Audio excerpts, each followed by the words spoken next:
Hey everybody, welcome back to another video, and in today's video I'm going to be discussing as to why playing support isn't actually bad at all, and in fact it makes your stats look really good, and you can maintain your confidence throughout the game. Traditionally, playing support is something that people look down a lot on in lower level ranked CS because there's no like roles in lower ranked CS, right? Support player just means that on the executes you're throwing utility.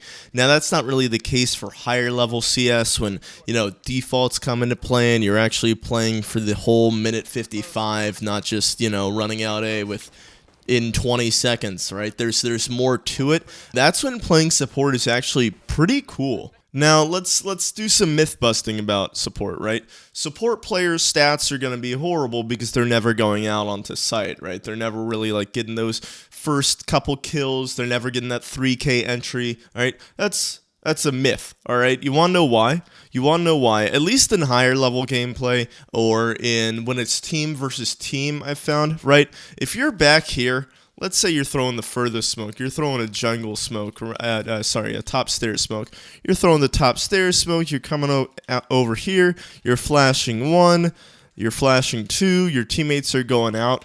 As of right here, your teammates are out a bit, and you can just look at your radar and see where all the enemies are, right? Their blips are going to pop up. You don't have to take that reactionary peek of like, oh, is he right here? Oh, no, he's right side triple, right? You're not going to get caught off guard, really, because you can see where they are, or at least the general vicinity and where they are, right? And maybe you hang on to one of your flashes. You can sit back here, flash jungle for your teammates to push through the smoke or something like that. And then your teammates die. They get a couple kills, but let's be honest, your entries die, right? You're not going to maintain all 5 players.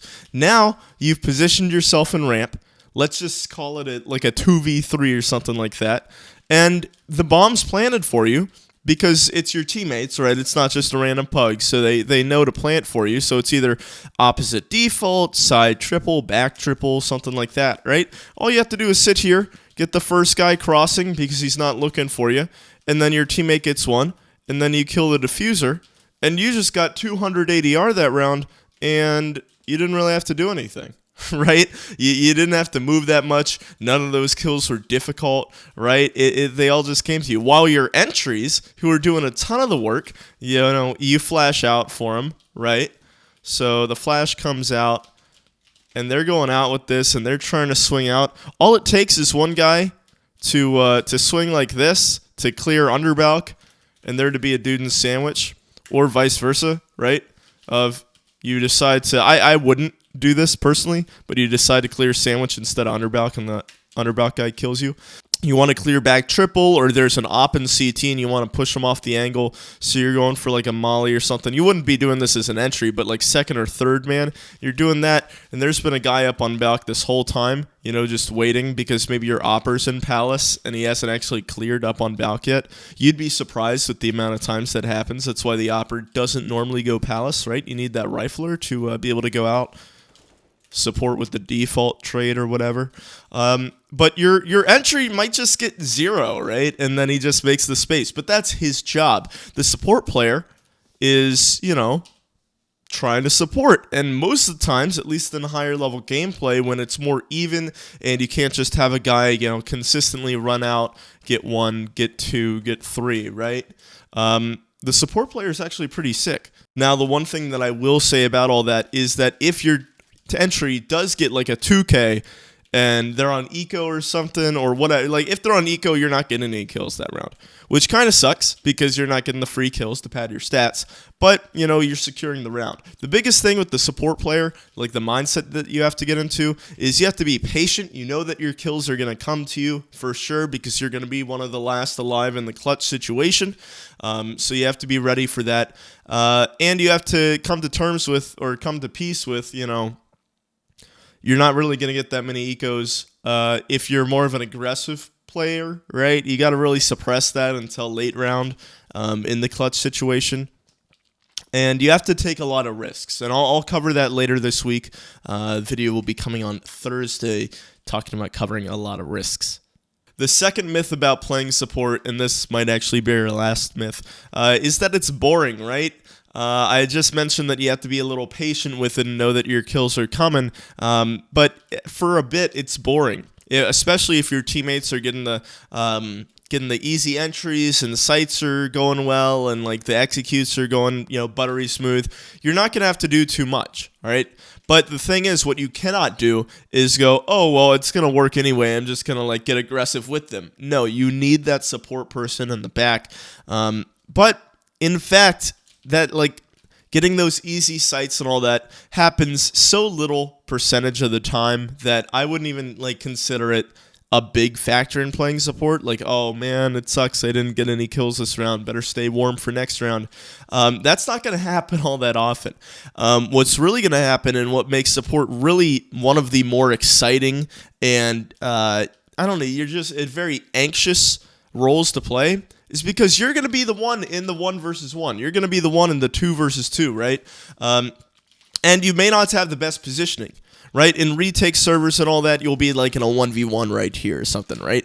And unless you can really get out and you trust your teammates and all that, you're probably going to be like holding flank on most of the, like for a B execute, right? You're going to be holding flank on this kind of strat, and your teammates on site are going to die, and now you're in a 1v1 and you're in apps. Like, that kind of sucks, especially because all it takes is like a molly right there, and you're kind of done for, especially if it's playing a default, right? You don't have a lot of options.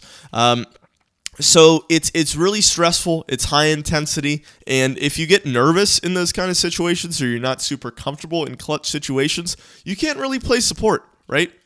You need to be the people that run out first. You need to be somebody that's trying to get the space and dies early on into the round, because you just can't play late round. I have a friend who primarily entries, and whenever he gets put into a clutch situation, it's like, what are you doing? Why are you doing that? And he's like, I don't know, man. I don't get into these situations very often. He still has 5,000 hours in the game, but because that's not the kind of role that he plays most of the time, at least in pugs, practice how you play, he's not really comfortable with that kind of stuff. And finally, the last note I have about support players and why playing as a support isn't actually that bad, right, is that your IGL is probably never going to get really upset at you.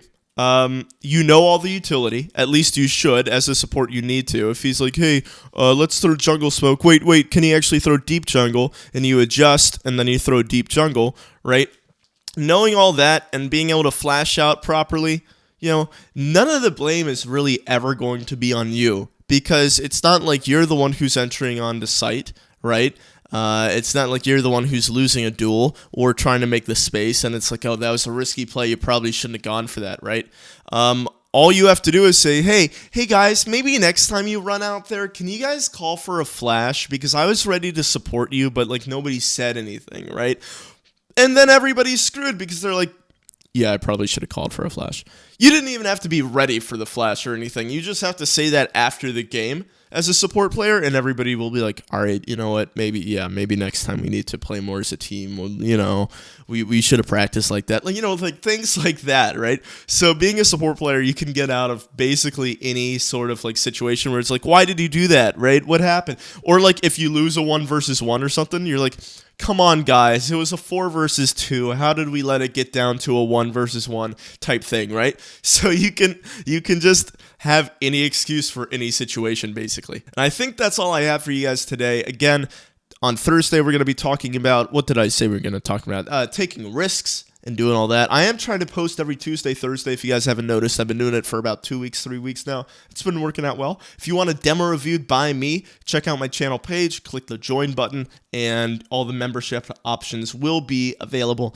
And all you have to do is DM me on Discord if you actually do become a channel member. And again, my Discord is all in the description as well in my link tree. So thank you all for watching. If you have any suggestions on content that I should make, or things that I haven't covered yet, because I have covered a lot of things. I'm starting to like notice that, oh, I made that video in 2019. I don't actually remember making that video. I might just start remaking some things because I know I can do it better now than I could before. So if you guys don't have any suggestions, that's probably what I'm going to do. So yeah, thank you all for watching. Hope you have a good day, and I'll see you guys next time.